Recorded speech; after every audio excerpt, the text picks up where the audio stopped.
Hello, my friends in Monster Land. Tuesday night again on the Untold Radio Network, and Real American Monsters is back in the chair. We're back at the helm. We are back in control for the next 90 minutes. And we have another great show for you tonight. We have Rio, Mr. Utah Sasquatch himself, and Miss Barbara Eils with us tonight. Barbara's having some problems getting on right now. She's not here. But Rio is backstage in the green room, hanging out, being cool, whatever they do in the green room. And that's what's going on. So good evening. I hope everybody's all well. We had the week off last week because I was on call for work. I hope everybody's doing well. Let's, send some prayers out for the people in Texas. The floods are awful, and people were just taken by surprise, and it's just a terrible situation. So please keep them in your prayers and anybody affected by that. So, good evening, everybody in the chat. I'm glad to see you all here. Miss Diane Fowler is with us tonight. Wiz Babs, of course, is with us. Miss Mary Jo Schwimmer is with us. Oh, and I think Barbara's pulling in. Yep, Barbara's pulling in. The Squatch Father himself, Mr. Alfred Santariga, is backstage. BF Bud is with us. Good evening, Bud. Everybody's pouring in. This is going to be a great show. Barbara is now backstage in the green room also. I think Rio had the door locked on her and didn't let her into the green room for some reason, but now they're both backstage and we're ready to get this show on the road. So, without further ado, let's bring out our guest tonight, Mr. Utah Sasquatch Rio and Miss Barbara Eils.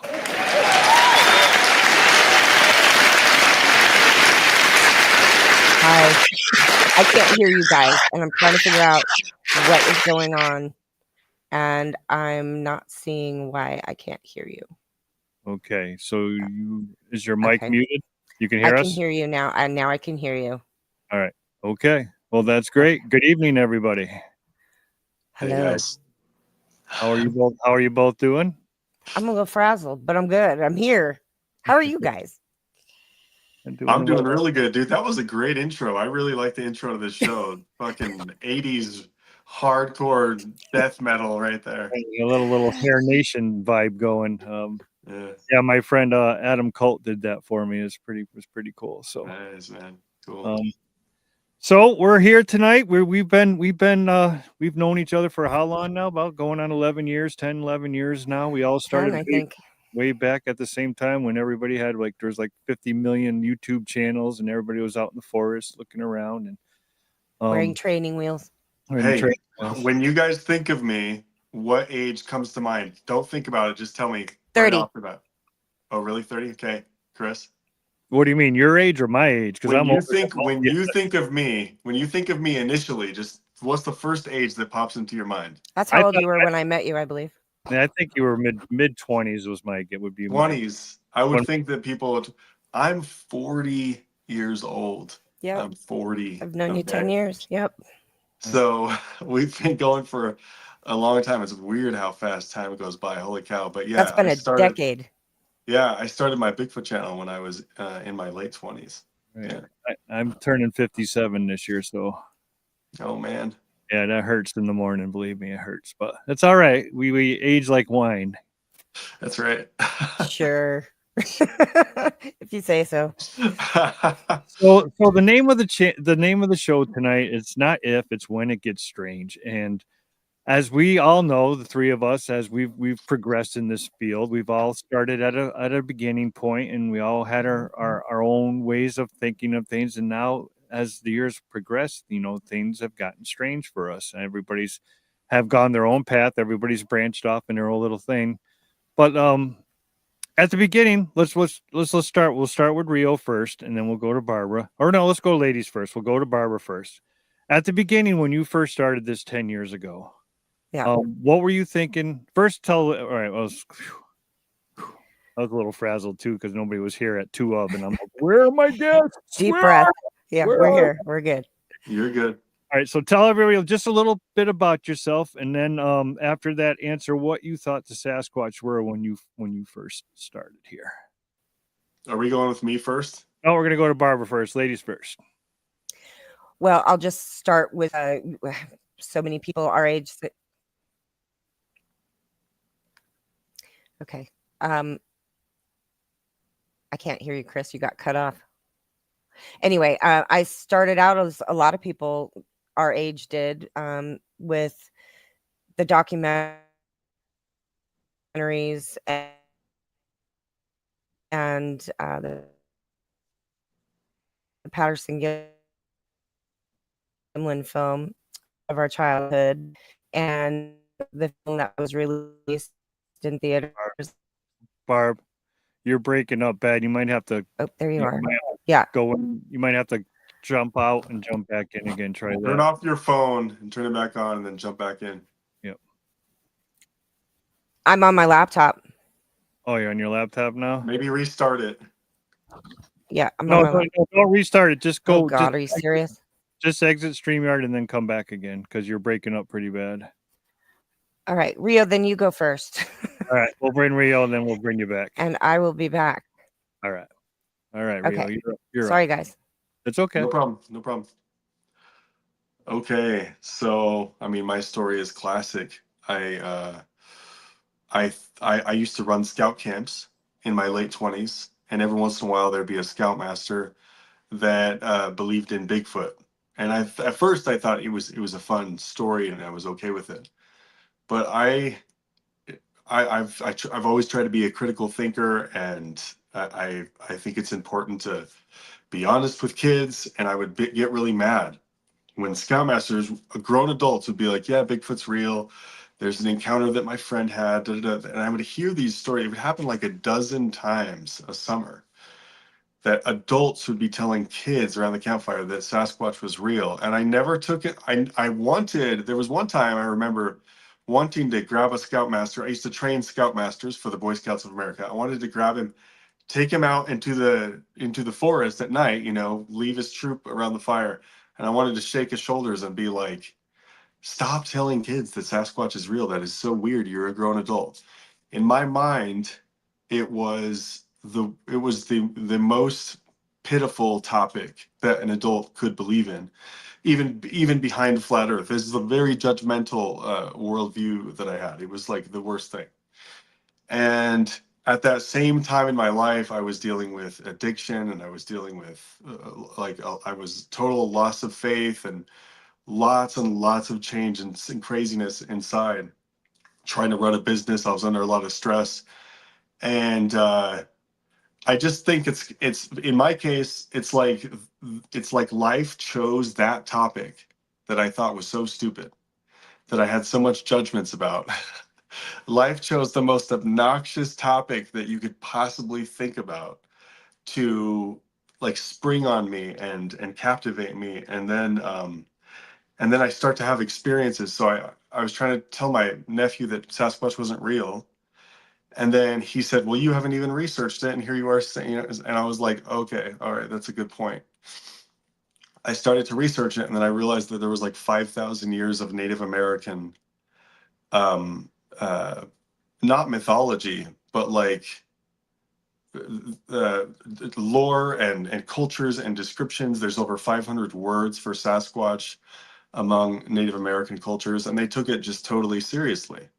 But they would believe different, there would be like different beliefs about it, different dogmas about Sasquatch, but it was like always seen in the same locations for thousands of years by different populations that came through, whether it was Native Americans or whether it was slave colonies in the South, or whether it was, white colonizing Mormons or whatever in Utah. Whatever it was, there was this hair-covered, dark, tall thing in the woods that would knock and scream and steal your vegetables and stuff. And I thought, okay, this is interesting. What is this? And I kind of got obsessed with the topic. And then I thought, okay, I guess that there's some sort of ape in the woods that's sneaky. I mean, now looking back, I think that that's a kind of a very childish, way simplistic conclusion to come through, because if it was only a large ape, if it was just purely like a cow or a bear, there's no way that it could have hidden. There's literally for an entire species to stay consistently hidden if they're nothing more than just a physical creature. In my mind, it's irrational now. But back then, I was in my 20s and I thought, okay, there's just this thing that's really, really good at hiding, and it's just intelligent. It's just an ape. And I thought, okay, well, this is probably still not real. Okay. But just because this is so interesting and bizarre, I'm going to go out into the woods and I'm going to go into one of these areas that people claim to see them. So I started putting pins on a map. Where do people claim to see Bigfoot? And in Utah, which is where I live, it's the consistent geographical areas that they always see Sasquatch. So there's a Uinta mountain range. It's sideways. It's really big. It's in the middle of Utah, northeastern Utah, and it's huge. And there's always Sasquatch there. There's a place called Monte Cristo. It's a wilderness area. There's always sightings there. And then there's a couple other places. So I decided I'm going to go to these places, and I'm going to just, I mean, how hard can it be? If the thing exists like a bear or a mountain lion, there has to be a way to physically find its location, and it's got to be eating something. It's got to be spending time somewhere. And so I didn't expect really for things to, like, I didn't really know what would happen. And if I had heard of Bigfoot researchers, like, getting great audio and getting evidence and stuff. And I thought you had to be some sort of like mystical expert to have any type of actual encounter with a Sasquatch, because there's probably just like a couple of them alive or something. I don't know. I mostly I just didn't even believe it. Okay, am I taking too much time, Chris? No. Just you're going good. Just you're good. You're good. Just You want me to keep going? yeah. Just get to what you thought. Where you thought at the beginning, and then we'll So stop there and let Barbara go. yeah, mostly I didn't believe. I'm taking so long. I'm sorry. It's I know you're good, man. Don't worry about it. It's all good. Okay. So mostly I just didn't believe it still. When I went into the woods though, in these areas, and I wanted to go alone and just quietly so I could just observe, see a moose or a mountain lion or an elk, or I just wanted to kind of be in the woods. And I ended up spending tons of time in the woods because it was so fascinating. But immediately when I started getting into these areas, stuff started happening. And it was like easy. And that was the most bizarre thing, is that everybody talked about wood knocks. Knocking sound is something that people talked about online a lot with Bigfoot. Immediately I started hearing those. I started hearing those everywhere. Not even rare. It wasn't even rare to hear those. People had talked. I heard a little bit here and there about wood structures and sticks and stuff. I started seeing structures everywhere, very crazy, and I started showing them on YouTube, and then that channel got kind of popular with within the Bigfoot world, and I was like, the fascinating thing about this topic is definitely that whatever this is not that hard to encounter. It's not that hard to encounter. Whatever it is, stuff really does happen. And there's this scientist named Dr. Meldrum, and he's in Idaho State University, I think he's faculty. He said, he goes, the Bigfoot phenomenon is not nothing. It is something. There is something there. In other words, it's not just a psychological, cultural phenomenon that we're all imagining, Those, I think, like, those do exist. For example, Slender Man, that's just like a thing that became popular on YouTube, and it's supposedly this, but Sasquatch is not like, it's not like that. It's a phenomenon that recurs and recurs over thousands of years, and anybody can go and experience it. And I ended up thinking that it was paranormal, to get back to the subject, Chris, just because the experiences that I was having with it were really so bizarre.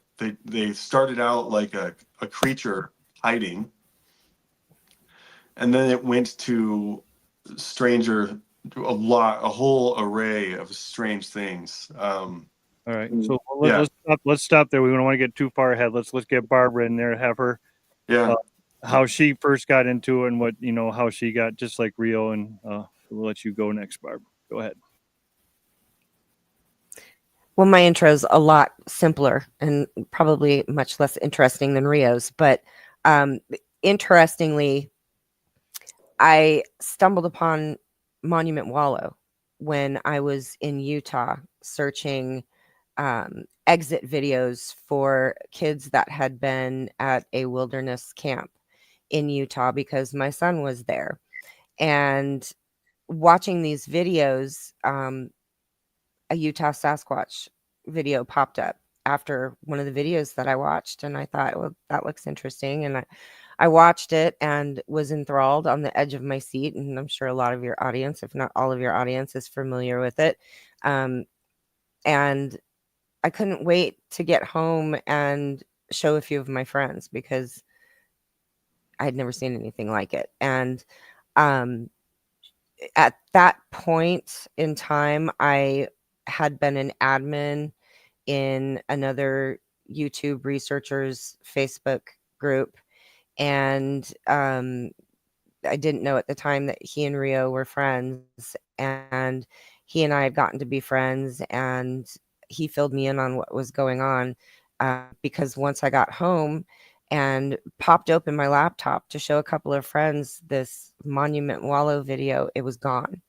And so I quickly went to Utah Sasquatch's page and got the gist of what was happening. And Rio, you had reached out asking for, some help from the community. And I really, that is how I got involved and how I met all of you fine folks. But as a child, I'd seen the typical stuff that was available in the 70s, and it was limited, and it was pretty much the Patterson Gimlin film and, the few documentaries and television shows that pretty much were nothing more than talking about that piece of footage. So when I saw Monument Wallow, it blew me away, as it did most people who saw it. And long story short, Rio decided that he was going to continue in a more private, safer environment moving forward. And I ended up getting involved, and we made a couple of, a secret group of people that he could trust. And it was a place where it was an amazing place. It was such a great group. And Rio's wonderful mind and ideas of how to spread the word and get people involved. And some of your core values in the way that you approached the subject were unlike, and still to this day, very much like anybody else that's out there. You weren't as involved or concerned with proving anything to anybody as much as sharing what you experienced, and more importantly, encouraging other people to find truth for themselves, to not try and prove anything, to not try and convince anybody of anything. And in fact, as anybody who's in this field of research for more than 5 minutes will learn quickly, the better your research results, the worse it's received. So it's kind of pointless to try and convince anybody of anything. So how do you move forward? There really is no other way other than encouraging others to, even if it's just the smallest bit of curiosity, to go and see if what other people are saying is true by trying to witness it yourself. Go and find answers. Get out in the woods. Take some advice, pointers from people that you find interesting, and just go and do it. And much like the title of your show, I kind of became a quiet backstage mentor to many of the people in our groups. And one of the very first pieces of advice I would give people who decided they wanted to put boots on the ground was, please don't run and hide, because it's not if it gets weird, it's when it gets weird. If you're really out there consistently, it seems it's impossible for you not to eventually experience something that is unexplainable. But anyway, that's how I got involved. And my goodness, we were up to our eyebrows, weren't we? With projects and the evidence document and Project Go and See, which still exists. And I'm really not very involved in it, but it's there and anybody can join. And it's a little different in the sense that we don't share other people's work or cool things that we find being shared by others. The group is only for people who are putting boots on the ground or are involved to share their own content. Yeah. And there's some incredible footage and pictures there of trackways and structures and amazing things for anyone who's never visited Project Go and See it. Facebook, go check it out. And by all means, you're welcome to join. But yeah, so that's kind of how I got involved, and it sounds a lot more simple than it was. It was pretty crazy back in the day. The first 3-4 years of the Inner Circle and Project Go and See were wackadoodle. It was pretty complex. I mean, you guys took one vision, and then all of a sudden it branched off into like 4 different visions out of But different that all projects. came from Rio. Everything was Rio's ideas, and still some of the best. Right. Well, I'll admit that with you, Monument Wallow, I still watch it to this day. I made sure I lost it. Remember, I told you, Barbara, I lost it. I don't know what happened to it. I had Rio send it back to me because I just found my hard drive today that I have it on. I just found it. Yeah. Maria and I love watching my zip drive, all the videos and watch all. And then I was blessed enough that I got into the Inner Circle. I was part of all that. Mm-hmm. That's how we know each other. Right. And it was I don't know how to explain it. It was just like, it was like a tree and it just branched off. But you guys just weren't walking through the woods. You learned from every member. Everybody in there had a little piece to follow. I would have never found a Sasquatch if I didn't follow tree structures that I learned from Rio's video. Yep. That's how I learned to follow them, how to find them. And people say, well, tree structures, blah, blah, blah, blah. But all right, so that's enough about me. How do you guys, obviously you met, but how did you guys start the Project Go and See and the Inner Circle? How did that all come about together? How did you guys find that together, and with others involved too? But how did that all happen? Inner Circle is a Facebook group, we should mention. And so it's just a Facebook group where I kind of talked to people and shared my thoughts and feelings and my personal life sometimes. But real about you guys are. Uh-oh, she's cutting out again, isn't she? Yeah, she's freezing up. Uh-oh. Barb, you're just freezing up a tiny little bit. So it was a Facebook group and then the YouTube channel. And yeah, I am. I can hear you guys, but you got to try and come back and cut in again. Yeah, you got to cut in again. Don't worry, I'll just rant like I did last time. All right, go ahead. Okay, so what was the question? The whole thing. How did you guys meet? How did you guys decide to do these groups? How did to branch off from Project Go and See? That was like a challenge, Project Go and See, right? It was a challenge to everybody. Well, it was like, go find it for yourself, right? I guess so many people were, my videos were like sensational, and I did make them too sensational, and I regret the way that I edited them and the way that I presented the information. I regret it. But the fact remains that like I could get people to go into the woods and experience this stuff. So in my mind, that would end the controversy. It never did end the controversy, but I ended up just telling people, hey, go do this, go do this, go do this, and then just see what happens.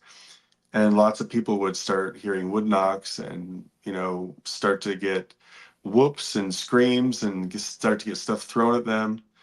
And it was experiential. And like Barb said, my focus became to not so much just be a YouTuber that was trying to like entertain people and be like, be interesting and entertaining. I thought I want people to just go and see what happens. Just see what happens. Just do some stuff and sit there in quiet. Go to certain areas in the mountains. Follow tree structures if you see any. Go stop in a place that's more distinctive and kind of hidden in a darker part of the forest, and sit there for half an hour and just observe what happens. And lots of people started getting wood knocks and whatnot. So then we created a group called Project Go and See, hashtag Go and See, and that's just go out there and see. Go out there trying to find Sasquatch or learn about Sasquatch, and then just see what happens and see what you find. And if you don't find anything, then Bigfoot's stupid and walk away and it just didn't work. But if you do find something, then talk about it. So that was that was for a little while. People were pretty excited about that, but that was like years ago. Right. You had a pretty good big following back then, and thousands of views on your videos, and they were people loved to watch them. But you were also showing evidence. What was the thing that came to a halt? What was the end of Project Go? What was the end of that for Rio? What was the end for uh the whole limelight thing? Well, I mean, there were lots of things that I didn't like about being a public figure or being famous or whatever. I didn't want to be known as the Bigfoot guy. I was kind of scared for my wife that her husband would be the Bigfoot guy and that would make her embarrassed. And then TV, like there were like some television stations that reached out to me, like the Discovery Channel, Animal Planet, Travel Channel, wanting to do Bigfoot stuff because they saw how popular Bigfoot was on uh, what was the Finding Bigfoot show? It was a History Channel. I don't know, but it was popular for like 10 years. And so all the other networks wanted to do it. So I got reached out to by a bunch of different teams. And I turned all of them down because I didn't want to be the Bigfoot guy. So I bet I wouldn't do that now. Now that I'm older, I would let it flow wherever it wanted to go. And I would just keep following the interest. But I backed out. And she's outside now. Hopefully that's better. Yeah, I switched to my phone because my computer just kept buffering and it was Yeah. terrible. But Chris, what the real thing that ended it was that I just became really kind of frustrated and bored, and I lost interest because I couldn't get any further. And this is the theme of the show, is like it will get weird, and it will almost become like more slippery. Well, I don't know if slippery is the right word, but it kind of, as you go more into it, into the topic of Bigfoot or the topic of Sasquatch, and you're trying to take it seriously and you're fascinated with it, it will get weirder. And that frustrated me because I could no longer tell people in good conscience that this was just an ape hiding in the woods and that it was just a physical thing. I was and there's a moment when that changed. And I'll share this real quick, and then Chris, and then you just tell me to shut up if I'm talking too much. But the moment that changed, and then I realized that I had to start talking about the more supernatural, metaphysical aspects of it, was when I was hiking with a guy, one of my fans, and we were in a canyon that I call Cowboy's Paradise. And I don't know what the actual name is, but we're in this canyon. And we're going along. We had been following tree structures. There were really thick forests. And I had become used to shadow figures jumping behind trees. And because that had happened, I don't know, like 10 or 11 times, it had happened a fair amount. Because I had become used to that, I just said, that's not real. That's either something on my eyelash or that's my brain like wanting to see it. And so I'm going to disregard every time that happens. I'm going to disregard it. And there were a couple times where it was like like not scary, but it was like so brazen and so blatant that it happened. I remember one time I was hiking through this area with tree structures, and this massive dark mass right next to me crouched down below a hill, crouched down below a little embankment. And I looked over and there's nothing there. And I ran over and there's nothing there. And I'm like, okay, so I'm going crazy. But I was with this guy, we were hiking, and I see this creature jump behind a tree, and it's like a shadow, and as it jumps behind the tree, it goes transparent at the same time. So by the time it got to the tree, it was transparent anyway, which I don't know why you'd go transparent and hide behind a tree. I don't understand the logic of that. But I dismissed it. But right when that happened, the guy goes, "Whoa, whoa, whoa," the guy that I was with. And he points up the hill and he goes, "Did you see that? Did you see that?" And I said, "Tell me what you saw." And I didn't want to say anything because I wanted to see if it was possible that other people were seeing the same thing. And he described exactly what I saw. The same tree. He's like a shadow thing jumped, and it was like transparent and disappeared by the time it went behind the tree. And then he said, and then I saw it like scurrying up the hill. And we're like, "What?" So I said, "Look, you stand here and you stare at this tree and tell me if anything moves or anything. And while you're staring at it, I'm going to climb up the hill and I'm going to see." And when we got to the tree, there were footprints. They were human-esque footprints, exactly where we had seen the thing. So what are you supposed to say? What does that mean? What is that? And then there was another time where we were talking to, and I told you this, I've told you this like 4 times. We were talking to a group of young teenagers, like 12, 13, 14 years old. They were camping. And we were talking to them about Bigfoot.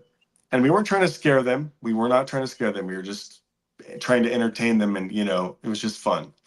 And they're like, "What is a wood knock?" And I said, "Well, a wood knock is it sounds like a baseball bat hitting a tree." Boom! Off in the woods, there was an actual wood knock. I mean, it was so perfect that the kids thought that we were hoaxing them. And they said, "We know that you guys planned that." Da, da, da. And me and the guy I was with looked at each other and we're like, "What?"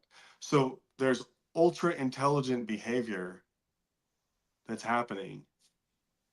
And there's like weird shadow stuff that's happening too.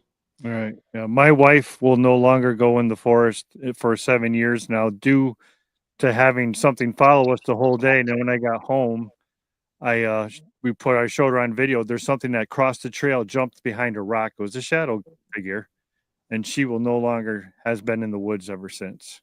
And that's just how much of an impact it makes on certain people seeing these things. I mean, she's afraid to go in the forest. Well, among other things that's happened, like a coyote leg and stuff like at my back door. Barb, what made it weird for you? When did you notice that things started? Was it a always thing for you, or was there a certain event that got you thinking twice about what was going on? No, and it's interesting because I- back in the beginning, um our groups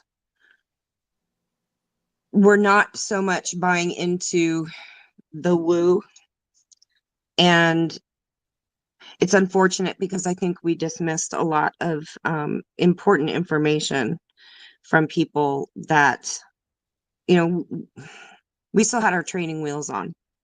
And we should get into that a little bit too, how much we've shifted and come to realize that, there are things in this world that, and there's words that bother me, like paranormal, and there really is no other good word to use for it, but it Yeah. it has a connotation to it, and when you use that word, it takes people to a certain mindset, and it's so much more broad than, here in the West, we're so disconnected from the natural environment and the earth, and we're not grounded, and we don't think about intuition, and we don't pay much attention to it, and it really is a shame. And I actually had a paranormal background prior to coming into this field of interest, and had, like, to me, there was no crossover. I never, in my wildest imagination, would have thought that this subject could have gone towards the paranormal, but it does. And more than that, there's crossover, not just with these paranormal aspects. And I use that word by definition, not, by this preconceived notion most people have when you use that word. Um, as humans, we have these egos and believe that, we're the most intelligent, most capable of beings. And it really puts us in a box. And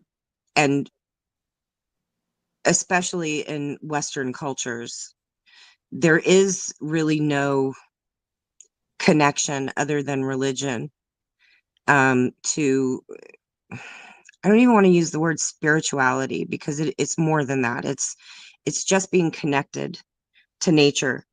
And I really have come to believe that, a lot of these things that people claim are paranormal about Sasquatch, we come to these conclusions because it's so far beyond anything that we imagine we're capable of, that we attribute it to aliens or fallen angels or demons. And I really think that at some point in,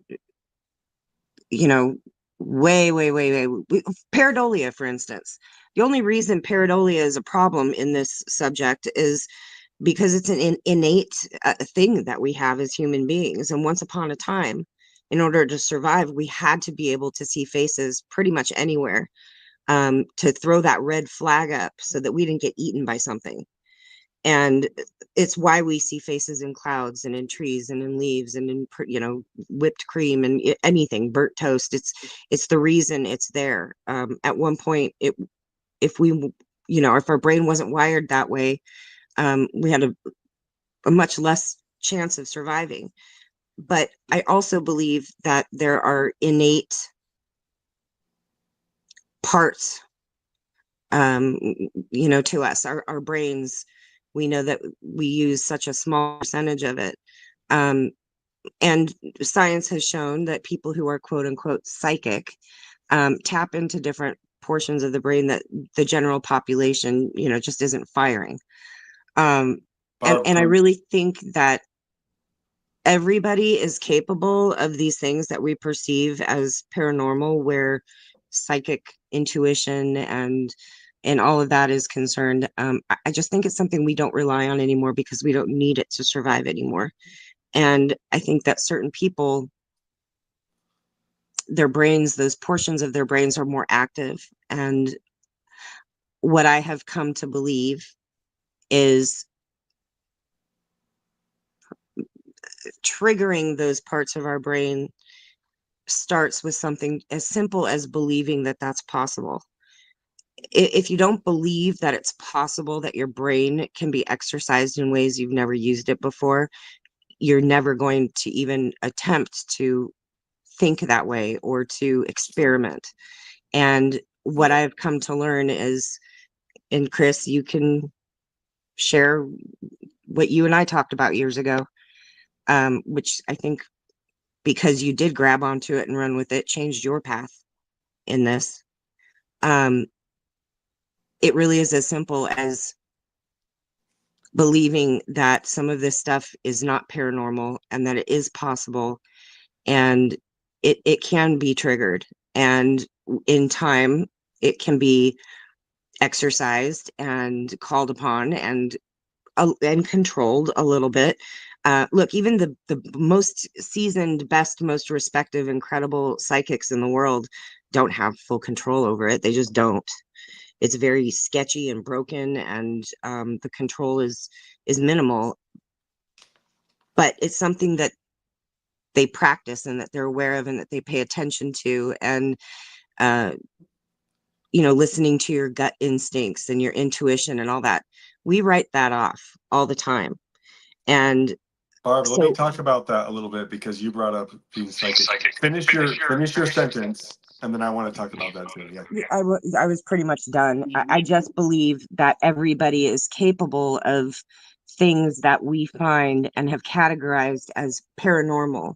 And it's sad because it should be a natural state for us, and it isn't. And those of us who are starting to come to realize that, there may be something more to Sasquatch, And some of these things that people are experiencing that they're categorizing as so far-fetched and paranormal, and they've got to be alien, they've got to be demon, they've got to be fallen angels. No, they don't gotta be. They don't. And they're clearly capable of things that we have not harnessed and mastered. So go ahead and say what you were going to say. No, I mean this is where the conversation kind of has to go, Chris. I'm getting an echo. I don't know who it's from. No, it's Barb. I muted her while she's. Oh, okay, that's okay. She can still hear us. If you want to come back in, Barb, just like raise a finger and we'll. Oh, I'm watching her. I got it. Okay. What I want to say is we don't know what something more intelligent would look like. We just don't know, right? So like, the fascinating thing is like Homo neanderthalensis. I don't know, Neanderthals. They had larger brains than us, and they had beads and pottery and painting and culture and dance and probably language. But we supposedly had language that was like superior to theirs, I guess, because we have like the sides of our brain more developed, but they had like a larger occipital part of their like back part of their brain, as far as I understand. So that's a different type of human. There's another type of human called Homo heidelbergensis, and they were like 7.5 feet tall, huge, long arms, and they had larger brains than us as well. And those guys built complex log cabins. And the way that and this is like another species of human, and we're talking like over 500,000 years ago. So we're talking like big time, far back, deep in the Earth's actual history. And these guys were cutting wood so that it would fit. You guys know how you see the side of a log cabin and it's like all wedged shaped like a puzzle, and they fit together so they don't need nails, so that nobody needs to put a nail in there. That's what Homo heidelbergensis was doing like 500,000 years ago. So this Earth is not a stranger to intelligence. The Mother Earth, or however you want to say the Earth, she knows intelligence. She's seen many species come and go. 99.9% of all the species that have ever lived are now extinct. She's seen hyper intelligent things come and go. And I mean, we think that we're the only hyper intelligent thing because we can do math and electricity and cars and urban environments. We think that we're the only, and we think that if there's another type of intelligence out there, if it's really intelligent, then they too would be making cars and calculators and iPhones. But that's not true. That's not true because we don't know what greater intelligence would look like. And here's the thing that's so weird to me, and this is what Barb brought up. Every time you contact, or every time you encounter a higher entity, what are higher entities? God, angel, maybe a ghost, like a family member. People say aliens, potentially Sasquatch. Anytime you deal with a higher intelligence, or people talk about the Holy Ghost, not to get religious, but like some higher intelligence giving you information, anytime you talk about that, you're talking about telepathy. You're talking about, oh, I received this thing in my mind. It was imagery. Well, it's funny because in a near-death experience, you'll have somebody like float up out of their body and they'll be able to see what the doctor is thinking about. And sometimes they'll be able to send an image to someone's mind, or they'll be able to speak to them in their dream or whatever. So basically what I'm saying is higher intelligence. It seems that as soon as you get a little bit smarter than a human, or somewhere above a human intelligence, you're able to easily do telepathy and mind speak. And so the reason I'm bringing up mind speak is that you can't ignore mind speak. You can't ignore. I tried to ignore it for years and years. You can't ignore it because it's ubiquitous. It's ubiquitous throughout all encounters. It's like there in a significant portion of Sasquatch encounters. Let's just pretend it's 40-50%. Like I'm trying to say it's really common that people talk about mind speak more than we realize. More people don't a lot of people won't even talk about it. You know what I mean? They won't even, comment about it. They won't tell, hey, they'll think it's a dream or that, but I understand what you're saying. You're right on target for sure. So we don't know what higher intelligence would look like, because Right. maybe if we just had a slightly bigger prefrontal cortex, or maybe if we just were slightly more intelligent, telepathy and mind speak would be normal beings, normal stuff. People say that you don't even have to be more intelligent. Barb was just talking about this. It's something that we may have just stopped practicing, right? Because dogs, there's I have to bring up the telepathy tapes. It's a popular podcast, talks about nonverbal autistic kids able to communicate with their own mothers through dreams. And I think one kid went into his mother's dream to tell her he didn't like ketchup, to please stop putting ketchup on his stuff. And he said, just so you know, this is really me and I'm really talking to you right now. I'm going to give you a sign tomorrow, right when I wake up, and you know that it's real. Like the dream was real. And he did. And so she stopped putting ketchup on his stuff. And so, and then people are like, oh, I could see the bookshelf falling over on my child, so I had to rush home, and and so people have intuition already, but who's to say that that intuition doesn't get turned up to 10 if we were more intelligent? So my thing is, I think that Sasquatch somehow is just more intelligent than we are. I think that's just my hypothesis, and I could be wrong. But I think that it's more intelligent than us because it's able to observe us freely, and we are not able to observe it. So that's just my hypothesis. The biggest thing is that we can't interact with them, they interact with us. That's the bottom line. If they want the interaction, they give it to you. We can't knock on a tree and come over and hold up a bag of apples and say, "Come over here and, eat these apples," and they I have don't know, to do. Chris.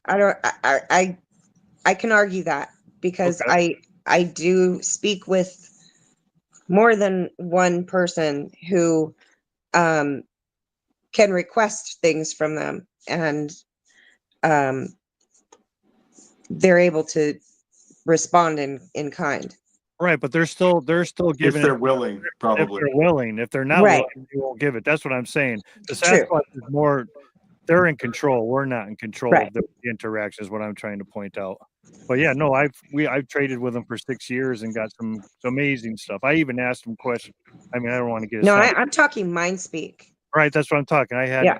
I had a couple of things. I don't want to get, it's not my show, but anyways, it's real and it's happened to me and it's happened twice and it was really great. And I asked when it happened to me for the next day to leave physical signs to prove, like the kids did with their mother, give them the sign. And I woke up the next morning after, and there was things in my backyard that we used at the gift site for 6 years. Nobody else would have never known. I mean, Yeah. right down to a stuffed animal with Velcro hands on it in my backyard. Right. It's unbelievable. Do you guys think the phenomena is linked, or do you think they're separate phenomena? Do you think the Bigfoot and the dogmen and the horrors, think it's all separate, or is it the same phenomenon? I do. I think it's separate, but I think that they're as aware of each other as we are of them. And I think that there is something going on where either they're able to harness and manipulate energy in a way that we don't fully comprehend. And I'm talking general population. I'm sure there's scientists out there that can, talk about strange aspects of physics and stuff and explain things on a level that I probably wouldn't understand. But, I do think that there is something going on where Sasquatch is concerned, that they are able to manipulate their environment in some way. And again, it's in my opinion, brain power. It's will and it's intent and it's the ability to connect those things and even affect the physical environment. I don't even spend time speculating on how it is they might be able to do that, but Rio, like you said, you literally watch something dematerialize. And you're not the only one. It happens a lot. People have witnessed Sasquatch do this kind of stuff all the time. So to get to your question, I don't know so much that there is a direct correlation of these things, but I think that perhaps they all understand matter and time and space and energy on a level that we don't, and are able to interact with that and affect some of that. And I think that there are probably areas on the earth, environments, that, and we know this to be true, that, have, natural energy, whether it's from, the type of rock, in the area, or, all these different things can affect uh, energy fields and all that. And perhaps it has something to do with that immediate environment, which is why we hear all the time people go out looking, for UFOs, and they have a Sasquatch sighting, and vice versa. And it may just have something simply to do with that area. That area is conducive to whatever it is they are attempting or needing to do in that moment. And so there's this crossover. What do you think, Rio? There's so many things that it could be. Like, I've tried to run through a bunch of possibilities that Sasquatch could be. Most humans have been hair covered for the last 1.7 million years, and we are one of the rare species of human that are in the family of human that's hairless mostly. And it's like, if most of the last, let's say, at least 500,000 years, but to a million years, if most of that was humans, different great apes like us, different humans walking around, and they're covered in hair. I mean, there's this idea of a time slip. I don't know how seriously you take any of that stuff, but um, there's this idea that sometimes in nature, I don't know if anyone in the chat might know what a time slip is. Has anybody heard of a time slip? I'm weird because I listen to a bunch of paranormal podcasts all the time. So that's when you'll see something out of time, or you'll encounter like an old building that's no longer there, and then when you come back from work, it's gone, right? And someone's like, "Whoa, you saw that? That was the old hospital. That's been gone since the 50s." And it's like, "No, I drove past it this morning." So it's like, it's called a time slips. Yeah, some people have heard about time slips. I don't know what they are. I'm not saying that I believe in time slips. I'm just saying, like, it's one random thing that seems to happen to lots of people, and it makes sense that eventually somebody would encounter a human that's hair covered, because that's what's been on the earth for the last freaking hundreds and hundreds of thousands of years. Just because we've been the only humans species for the last 10,000 years does not mean that we didn't used to freaking live in Avatar. I mean, the history of the earth is more exciting and wild and freaking crazy than the movie Avatar. It's crazier than Lord of the Rings, dude. Lord of the Rings only has elves and dwarves and like 4 different humanoid creatures. But in reality, the actual Earth has hundreds of different humanoid creatures. Just humans themselves, just hominins, just humans. We're not even talking about hominids, which is like all apes.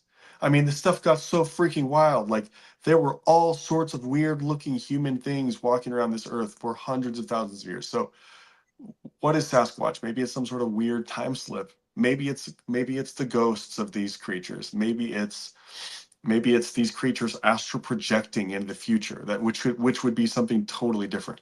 Or this is kind of what I believe it is. I think it's a natural creature that is living around a corner that we are not perceiving. So I think it's in nature. I'm not saying that I think it eats deer and elk. I used to think that it ate from the environment and needed to survive. I'm not sure if that's true, because it seems to be kind of mostly occupying another space of nature that we can't see. Mike Patterson says it's in a whole different dimension. I don't know what that means. I think it's probably within our dimension. It's just probably a little bit higher than where we are. It's probably still in this dimension. it's like if you're walking around a corner and someone's ahead of you, you can kind of see them once in a while, but they keep walking around the corner and you keep walking around the corner and you can never quite perceive them. I don't know if that was that probably wasn't a good analogy, but No, it is. You're exactly right. It's just like interdimensional. yeah. Sorry. I was just saying it's so funny. This is like, the kind of stuff that this conversation would never have happened 9, 8, maybe not even 7 years ago Yeah. amongst us. All right. I'm actually doing a documentary right now on the Cells property in Texas, the Texas farmhouse there where they had the tall Paul and all them. The stuff that went on at that ranch 30 years ago, people are not going to believe what went on there. And I got the first 2 investigators down there that were there 30 years. They haven't told their story, and I'm interviewing them right now for this documentary. The stuff that went on at that place back then, I couldn't even imagine.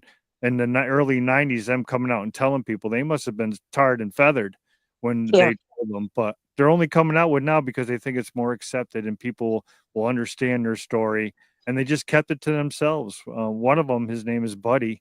He ended up leaving the property because it got overwhelming for him. He couldn't take what was given to him. He had to get out. He could. It Well, was. and that's what I was saying in regards to, telling people it's not if it gets weird, it's when it gets weird. Please don't just run. At least come to me and tell me why you're leaving. Um, I mean, we've all experienced that, right? We all know of people that we've crossed paths with that have said, I'm done. I've had enough. I can't. I had this thing happen, and I'm done. And even some very well known YouTube friends of ours that will not even entertain the subject. They want that separate, even if they're experiencing it. They won't talk about it, and they never have. Right. Do But you it's think? happening. Now this is. I said, I don't even know how to phrase this question. I'm gonna have to make a statement and then the question first. So over the years, I have realized that the more you are around them, the more you are experiencing what you believe to be Sasquatch, the stranger things get. But all these people that say that you can't experience them over and over and over again in the last 30 years, do you think it's that their minds aren't open up to the point to where the Sasquatch can accept them and interact with them, or they just don't want to be bothered, or they're not around them at all and they just think they are? Because if it gets just like you said, it's going to get weird if you're experiencing these guys year after year. That's all. If that makes any sense whatsoever. No, it totally makes sense. And I think that a lot of it does have to do with the individual. What are they willing to, what line are they willing to cross? What's changed for you two once you started contemplating and accepting some of this stuff? Because I know it changed for both of you when you crossed that bridge and started allowing a broader picture to emerge for you, and your curiosity made you do things a little differently, because I know both of you did that. Go ahead, Chris. No, it's not my show. It's your show. So you go ahead. Chicken. Okay. No, I'm good. Well, I'll be honest. I tried to cross the bridge, but I never actually crossed the bridge. I could never get. That's why I became frustrated with it, because I couldn't cross the bridge over into. I was open to the idea of Sasquatch being something paranormal, and I finally said, "Hey, you're too loud. My dog is drinking very loudly." No, we can't. Hear it. So I was open to it being something paranormal, but I didn't know how to experience that. I tried meditation and I tried like lots of different things. I even tried psychedelics, and that was the closest that I came. Harley, go back, go back. By the way, Harley is Alfie's daughter, and Alfie, we put Alfie down 3 days ago. Oh, geez, I'm so sorry.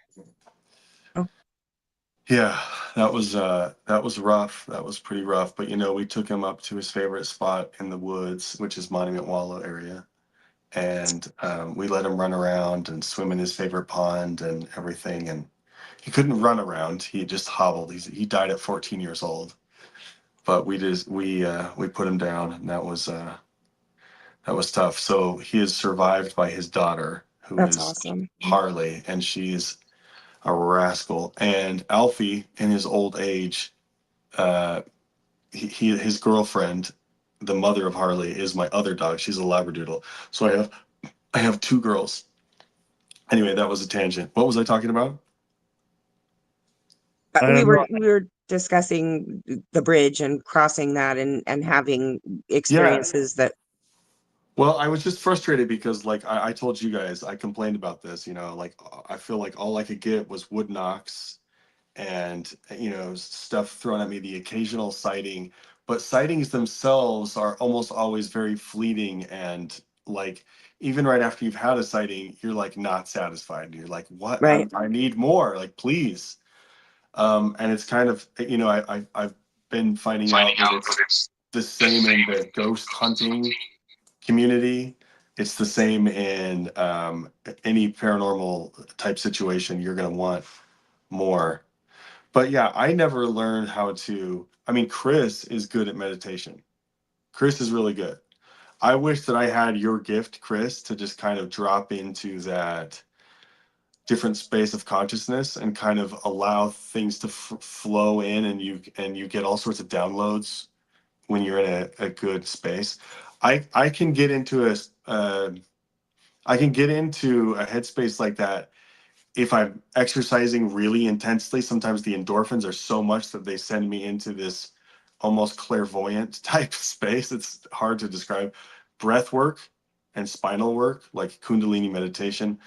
But I have to work like really hard. Some people can meditate and pop right into they can pop out of their minds and be in a more flowy kind of conscious space like Chris. I don't want to put words in your mouth, but I wish I could do what you can do. Part You of could- it, honestly, in plenty of people, and I think Chris can attest to this, but he doesn't apparently want to talk about any of that today. But Oh, sorry, Chris. No, just I'm good. It's all good. just I mean, it's telling relevant. yeah, just telling yourself that it is possible, that you can do it, changes everything. So you're doubting yourself, and it's creating a block. And it really is as simple as just saying it is. You'll know when you're in that space too, because Mhm. you are somewhere that you've never been before, and it's almost like floating. Almost, it's almost like out of body experience. Almost, you know what I mean? It's almost You can feel it physically when you're there. Yeah, and it's pretty. And I can't stay there long though. Once I find that spot, I can't stay there. It's maybe 10 seconds at the most, and then I'm out. I don't know if I get scared. I don't know why, but I pop up. It's practice. And like I said, even the most seasoned, psychics, and I hate these words. But they're just, what else do you call them? Sensitives. Really don't have a lot of control over it. I know that when I go there, it's much easier for me to get there than it is for me to shut it off.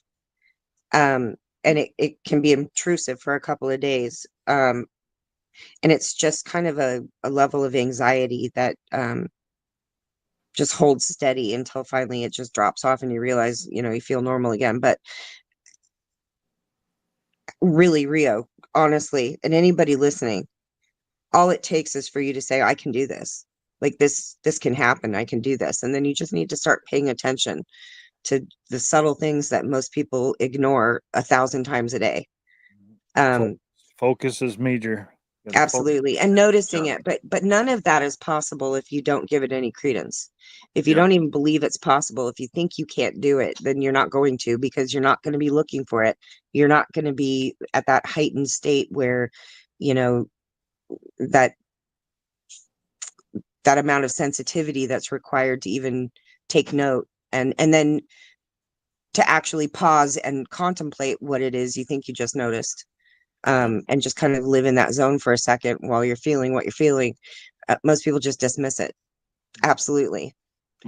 So from where you are now, from where you were before, what kind of advice would you give people to who are going out in the forest for their first time? They want to experience a Sasquatch. They want to experience what's going on. What would you have changed from 10 years ago to today? How would you approach somebody by giving them some advice on how to, experience?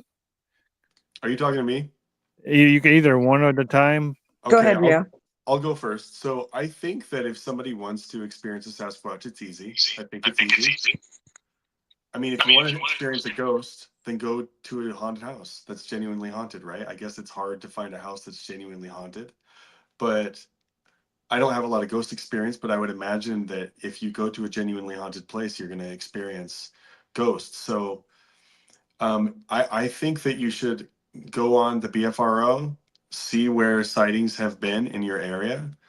Sightings generally are consistently in the same location. So, and I've always told people, if you're in the United States, then that means that we're north of the equator.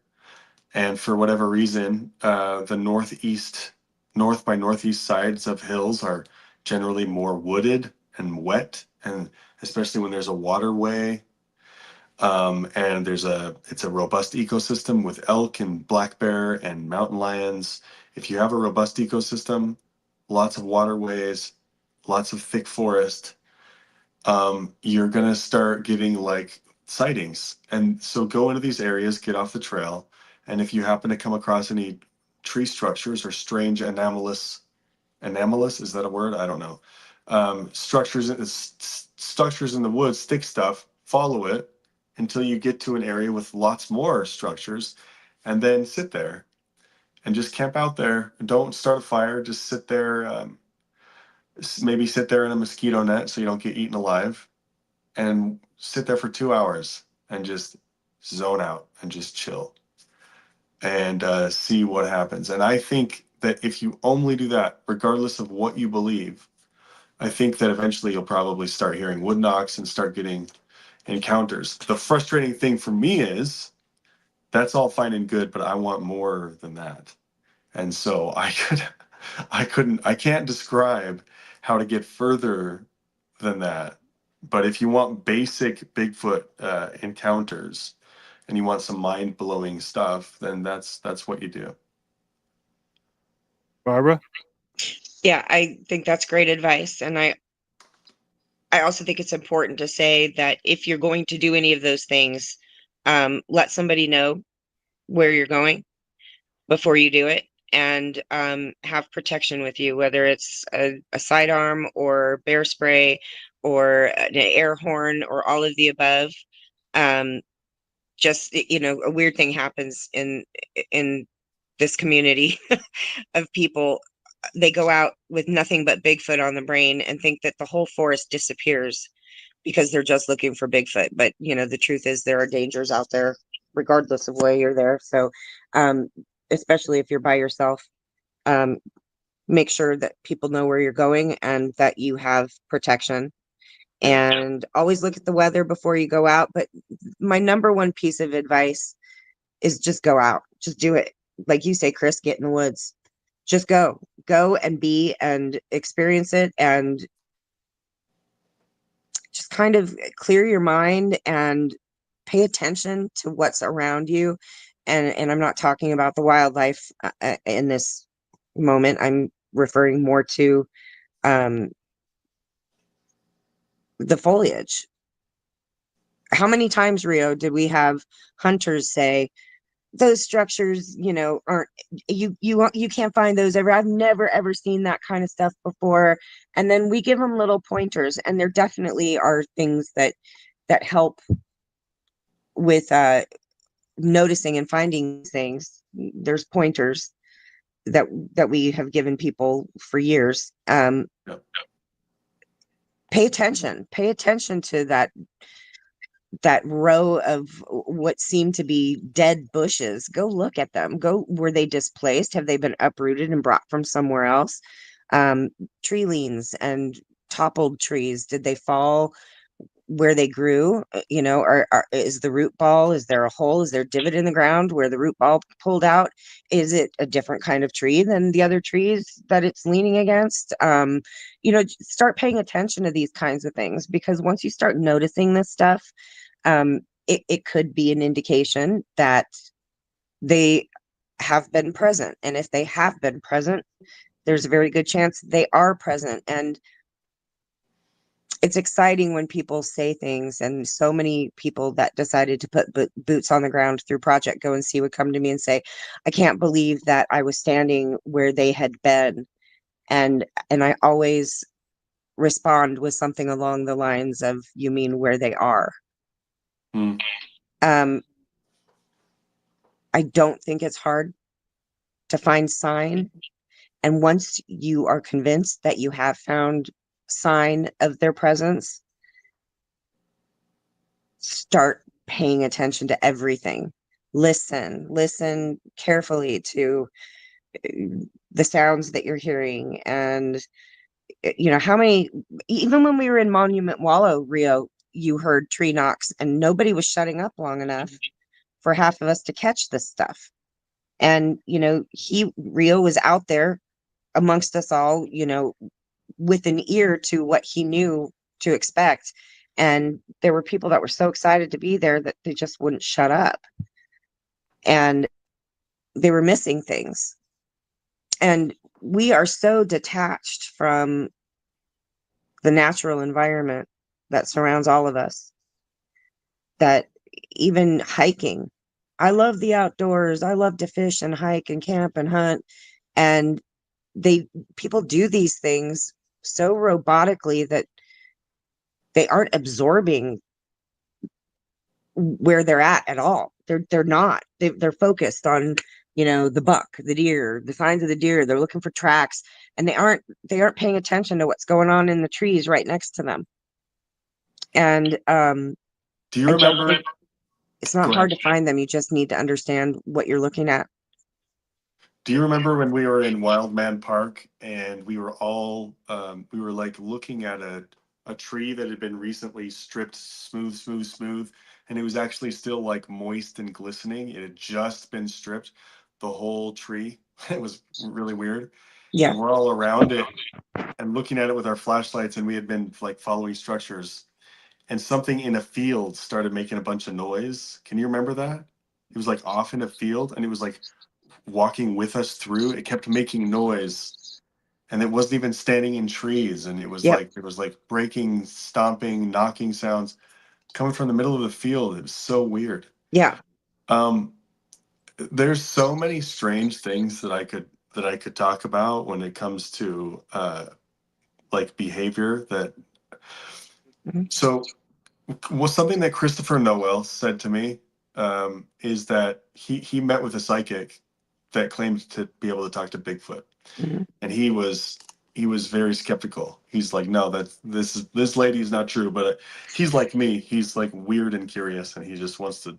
He'll do anything weird and just Yeah. see what happens. So he goes out and talks to this lady, and he said, okay, nothing happened, and he wasn't impressed and everything. And he goes, hey, look, before I leave, can you please just ask the Sasquatch to give us a wood knock, and then I'm going to take off. And he thought that this lady was full of it. And she goes, wait just a second. She sat there for a second. And then she looked back up at him and she goes, okay, give him 1 second. It's about to happen. And then boom, a wood knock. And like, what explains that? Well, am I muted? He unmuted No, me. you're Okay. good. Yeah, I had it probably the most crazy, strange incident that happened to me. Was I was on a three-way phone call with someone the three of us know, with him and his brother, and we were all in different states, but we were all on our stoops or our porches or our decks, outside talking. And one of the two had been receiving mind speak kind of freaked out by it, but it had happened enough times that he had just sort of accepted it, but was freaked out by it. And we were on this three-way phone call, and he was talking, and I had this overwhelming knowing all of a sudden out of nowhere that they were going to vocalize at his place, that immediately they were going to vocalize. And so I cut him off and I said, everyone, stop talking. They're going to vocalize. And the yell was so loud that his brother and I both heard it clearly through the phone. And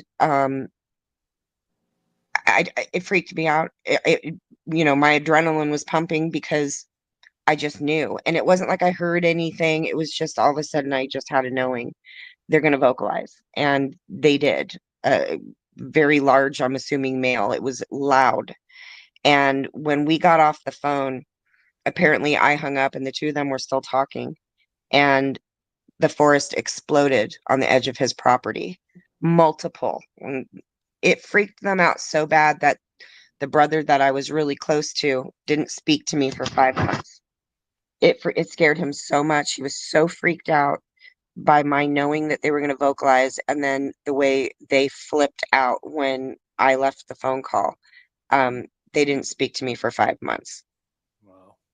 And I can't explain that. I don't know how that's possible. That was one of the top 5 most crazy bits of information I've been given in that sense, messages received. They're never that clear, and that I just knew it was like, they're gonna do it. Stop talking, everyone listen, stop, and boom, there it happened. But them exploding and freaking out when I left the phone call scared the bejesus out of one of them. And now currently he's one of my best friends in the whole Sasquatch community. We communicate multiple times a day through chat, and we talk often. And he got over it because his brother started having more and more experiences that were similar to that, and increased sightings. And there's a lot of strange stuff happening on that property. I mean, I could go on forever, but it's not my story to tell. But that was one of the most amazing experiences I've ever had. And I don't know how I knew that. I don't know if it was information that was given to me, or if it's something within me that I was able to know that. I don't know, because I didn't hear anything. It was just a knowing. And so when the first time I came to Utah, Rio, and it was, do you remember you said, Barbara, come here, everyone else hold back, and you took me through, it was at Wildman Park, and it was really far in that section where the condos were. You know what I'm talking about? Like the crazy structures that have hallways and rooms. And Oh, okay. Yeah. you took me back into that area to show me something, and I don't remember specifically what it was, but it was just you and I. And I was trying so hard. To just trigger something, and I can go into places and I can sense things, as you know, because you experienced that with me when you put me to the challenge. But I felt nothing, and it bothered me so much when I got home. The only thing that happened was the train station stuff that, where you were putting me to the test. But out in the woods, I felt absolutely nothing. And I don't know if it's because they know I'm sensitive, so they shut down because they don't know me from Moses. I don't know why, but it bothers me that I can't sense them. And I don't know why that is. Oh, maybe down the road you might be able to pick them up, and they'll come closer to you. And it is weird though, because sometimes it's the opposite. Sometimes you sense them so strongly, the presence is overwhelming, and it's it could be a lot of fear or intimidation, and there's the feeling of being watched. And then there's other times when I've tried to like connect, and it feels like they're intentionally giving me the cold shoulder, and it's really weird. But people have feelings about Sasquatch when they have a sighting. It's not like seeing a bear or a mountain lion and just being scared. I was charged by a moose, and my knees buckled because the moose was right in my freaking face, and that was scary. I mean, my body responded to that, and that was really scary. But that was not the same type of fear that people feel when they encounter a Sasquatch. When someone encounters a Sasquatch, oftentimes they feel like guilty for it. They feel like it's evil or something, or they feel like some sort of like soul dread, like they're seeing something that they're not supposed to be seeing. And there's a couple stories that I want to share. One of them is from Utah, and it's from a guy that lived in a place called Tooele, and he was looking at the back of a mountain. I'm forgetting what mountain it is. I want to say Ochre Mountain or something. But anyway, he was looking at the back of a mountain he was glassing a mountain looking for deer. He had a big old scope, and he said that he saw this hair-covered creature, like a naked, hair-covered man, black hair, climbing up the hill. And as he focused in on it, this thing stopped, went rigid, and turned around and looked straight down the scope, right at him. So this is like miles away. So there's a sense. There's another story when there's a father out with his sons, and this is again in Utah. It's in the Uinta Mountain Range. People's Bigfoot stories are so weird, and I love how weird they get. But he's out with his sons. They're hunting, and his boys are just young. They're like under 12 years old, and they all get to the top of a hill, and they can see across this little valley to another hill, and there's a naked man running up the hill really fast, covered in dark hair, and they could see through to his skin.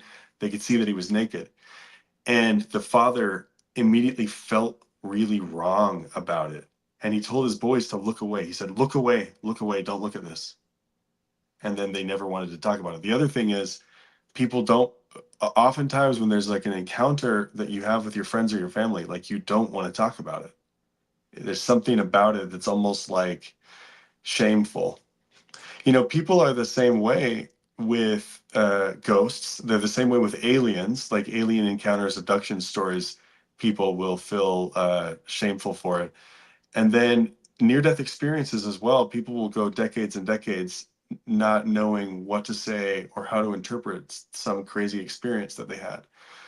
It just so happens that with Sasquatch, you're not out of your body or anything. It's something that's happening in nature. Nature's serving up an experience that is overwhelming, and you can tell that it's profound when you're experiencing it.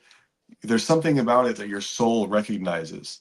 You're responding to it, and it's a powerful experience. But it's almost, and I've told people that this is going to sound really, really weird. I've told people before that it's almost like this is uncomfortable, but it's kind of how can I say this? I'm a survivor of sexual abuse. A lot of people, when they experience sexual abuse, they feel ashamed of it, and they feel like they don't ever want to talk about it, even though it's real. That's a strange example to use, but sometimes when you see something like a Sasquatch or a spiritual experience as well, for some reason, you feel this soul level of guilt and shame about it. And it is just very, very strange. It is a very strange experience. So my point with saying all of this is that people really experience this phenomenon differently than they experience a mountain lion or a bear. There's something that we subconsciously recognize with an encounter with this creature. And maybe we are somehow aware that it's more intelligent than us. Maybe we are aware on some level that it's in an outside space looking in to us. Maybe we feel naked because we know that its perception is a little bit broader than ours, and it makes us feel naked. Something about it is really unnerving. Okay. Absolutely. But I think a lot of that has to do with the fact that they're just not supposed to exist. You know, they're just not supposed to. And you know, for as long as it's been since, I mean, well, you three of us know that there's a lot more documentation of them than most people realize. Yeah. Going back hundreds of years, if not thousands. Yeah. Yeah. But in our culture, especially here in the US, because it's different even in Canada. I mean, Bigfoot is on their coins, or a specially minted coin. But Interesting. you know, look at China. I mean, they've got a whole preserve dedicated to protecting them with, you know, 24/7 armed guards at the gates. Here in Western culture, they're just not supposed to exist, and they're poo-pooed upon. People, you know, you start talking about it and they think you're crazy, you know, there's something wrong with that person, you know, they're insane. They think Bigfoot is real. And it's not that we believe in Bigfoot. It's not that we think Bigfoot is real. We've seen them. We know that we're not believers, we're knowers. And so,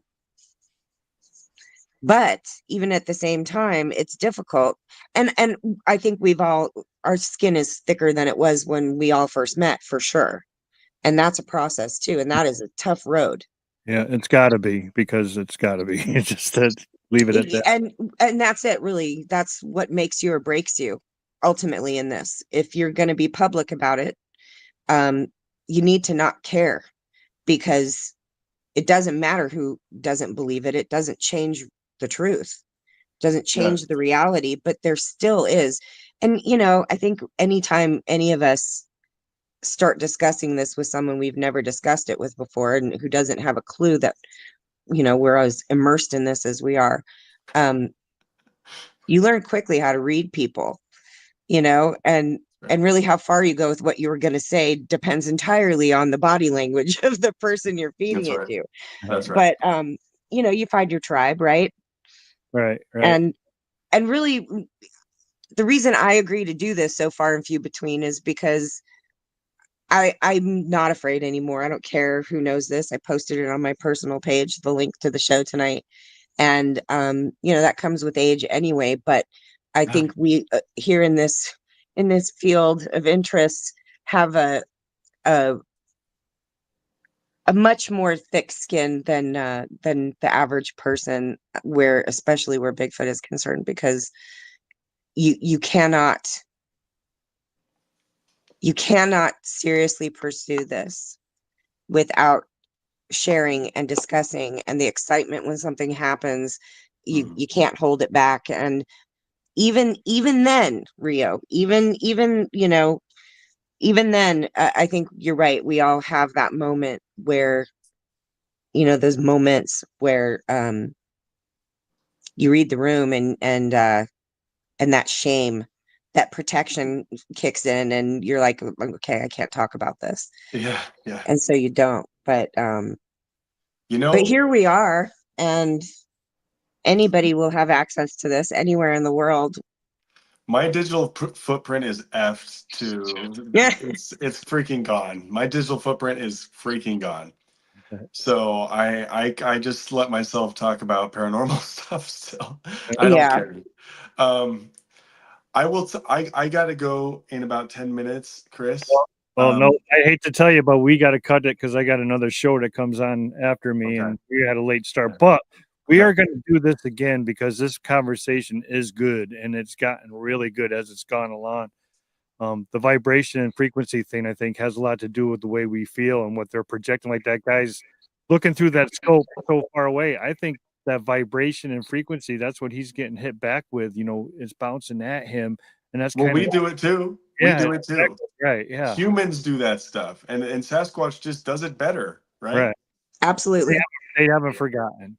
You want to just say goodbye, give a couple words, say goodbye to everybody, and then we'll you know, give them a little, and we'll do this again soon. Love to have you back for sure. I would love Yeah. to do it. There's so much more to talk about, so many things to talk about. And there's a couple of people that I'm gonna work on and hope that maybe they'll agree to do your show anonymously, not necessarily on screen, but I think this is a conversation that needs to continue and it needs to happen more often. Yeah, we can even do it recorded, and I can black them out, and they can just talk, and we can still be here. I think it needs to be told, and like we said, it's not when, and it's not if, it's when it gets strange. And Yeah. the more you're around this, the more you're around it, it really ends up getting strange. So I Yeah. want to thank you both for stepping up and telling your stories and telling you you got to go where the evidence brings you, right? You can't veer from that. That's the truth, and that's what you got to get out there. So Yeah. I'll let you Thank guys you, say guys. goodbye to everybody, and then I'll put you backstage, and I'll see you in a little bit. Thanks. Thanks, everybody. Bye. All right, everybody, ladies and gentlemen, Rio and Barbara, I'll see you backstage.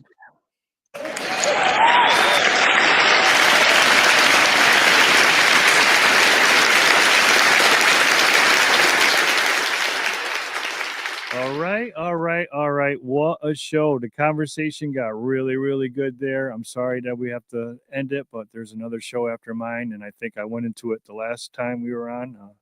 Show is starting to progress a little bit longer, but that's okay.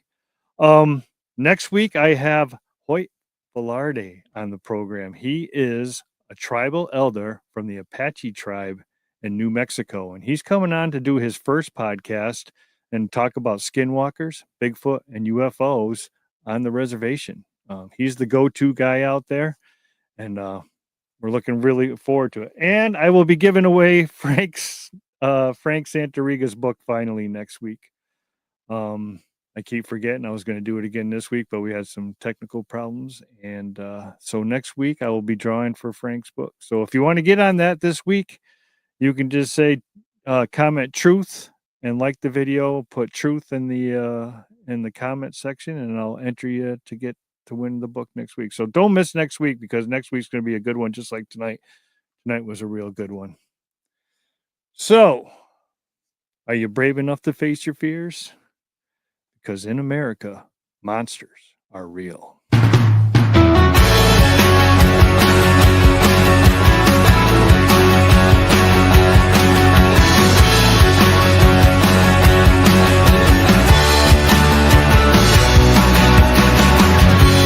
Out of my head, out of bed, still sleeping. Could I be dead? Or is it something I have done? Did I lead you on to think that I was gone?